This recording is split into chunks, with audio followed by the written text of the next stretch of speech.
Cricket তো বা football বা অন্য যে কোনো খেলা একটা খেলা মাত্র। মানুষের প্রাণ, পৃথিবীতে মানুষের প্রাণের চাইতে কোনো কিছু গুরুত্বপূর্ণ এটা আমার মনে হয় না খালিদ। এখন থেকে 48 ঘন্টার মধ্যে ভারত পাকিস্তান যুদ্ধ বন্ধ হয়ে গেছে, একদম সাদা পাতা করিয়ে দিয়েছি, আপনি নিজে এটা বিশ্বাস করেন এটা সম্ভব? এক বুলেট মিসাইল বা কামানের গোলা তো স্টেডিয়াম চিনবে না।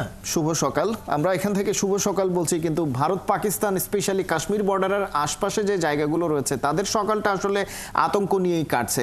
আমরা যদি আইপিএল এর কথা ধরি, অন্তত 3টে স্টেডিয়ামে হামলার হুমকি দেয়া হয়েছে উড়ো মেইলের মাধ্যমে। পাকিস্তানের রাওয়ালপিন্ডি স্টেডিয়ামে পাকিস্তানের একজন ক্রিকেট অফিসিয়ালসের বরাত দিয়ে বিবিসি জানাচ্ছে যে বাইরে একটা মিসফায়ার মিসাইল পড়েছে একেবারে রাওয়ালপিন্ডি স্টেডিয়ামের বাইরে। অর্থাৎ টোটাল সিচুয়েশনটা আসলে এরকম, যুদ্ধাবস্থাটা ক্রিকেটের মাঠ পর্যন্ত পৌঁছে গেছে আলটিমেটলি। সেক্ষেত্রে বাংলাদেশের পাকিস্তান সফর কতটা হুমকির মুখে পড়ল? Good morning. সবচেয়ে বড় কথা হচ্ছে কি, বুলেট মিসাইল বা কামানের গোলা তো স্টেডিয়াম চিনবে না, বা কে খালিদ জামিল কে দেব চৌধুরী সেটা চিনবে না। ওর মধ্যে যে পড়বে সেই ক্ষতিগ্রস্ত হবে। আর এই সিচুয়েশনে ক্রিকেটটা চালিয়ে যাওয়া এক ধরনের গোয়ার্তুমি ছাড়ার অন্য কিছু না। দুই পাশেই, আমি দুই পাশের কথাই বলছি, এই যে থ্রেটগুলো করা হচ্ছে, আমরা হয়তো অনেকেই ধরে নিয়েছিলাম যে না, দুই প্রতিবেশী দেশের মধ্যে যে একটা চিরবৈরী মনোভাব, যে উত্তেজনা, এটা হয়তো মুখে মুখে বলছে, হয়তো শেষ পর্যন্ত এত দূর অব্দি গড়াবে না, গড়িয়ে কিন্তু গেছে। হয়তো অনেকেই মনে করেছেন যে খুব দ্রুত থেমে যাবে, আমরাও সেটাই এক্সপেক্ট করছি, কিন্তু পর্যন্ত অফিসিয়ালি এটা না থামছে, যে পর্যন্ত দুই পক্ষ থামার ঘোষণা না দিচ্ছে, সেই পর্যন্ত প্রতিটা অংশের মানুষ দুই পাশেই, এভরিওয়ান ইজ ইন থ্রেট, প্রতিটা স্থাপনা ইজ ইন থ্রেট। এই ব্যাপারটা খুব গুরুত্ব সহকারে অ্যাসেস করা উচিত।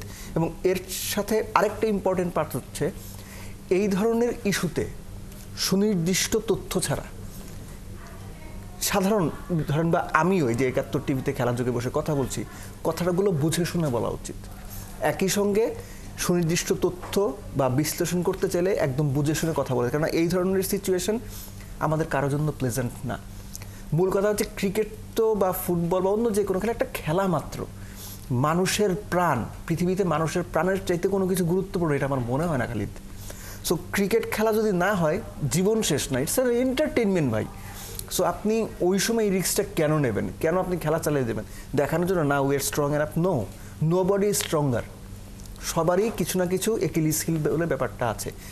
আর বাংলাদেশের যে বিষয়টা, শনিবার দিন তারা সিদ্ধান্ত নেবে, মানে এখন থেকে অ্যাপ্রক্সিমেটলি ধরেন 48 ঘন্টা পরে বা 36 ঘন্টা পরে। সো এই সময়ের মধ্যে ভারত পাকিস্তান যে যুদ্ধটা শুরু হয়েছে, সেটার কোনো আপনি গ্রিন সিগন্যাল পাবেন? আপনি কি এটা বিশ্বাস করেন? আমরা যখন এই শোটা করছি শুক্রবার সকালবেলা, এখন থেকে 48 ঘন্টার মধ্যে ভারত পাকিস্তান যুদ্ধ বন্ধ হয়ে গেছে, একদম সাদা পাতা করিয়ে দিয়েছি, আপনি নিজে এটা বিশ্বাস করেন? এখন পর্যন্ত আমি এটা বিশ্বাস করি না। সো শনিবার যদি Bangladesh cricket board, Bangladesh cricket দলের পাকিস্তান সফর সম্পর্কে সিদ্ধান্ত নেয়, এই সফর নেতিবাচক সিদ্ধান্তই আসতে যাচ্ছে। সফর এই মুহূর্তে স্থগিত করা হবে, বাতিল বলা যাবে না, কারণ পরবর্তীতে কোনো সময় হয়তো এন্টারটেইন করা হবে, হয়তো তারাও আসতে পারে, আমি জানি না, এটা এন্টারটেইন করা হবে। কিন্তু আইডিয়ালি শনিবার যদি সিদ্ধান্ত নেওয়া হয়, সফরটা স্থগিত হয়ে যাচ্ছে, কেননা এই সময়ের মধ্যে কোনো পরিস্থিতি তৈরি হবে না যেটা বাংলাদেশকে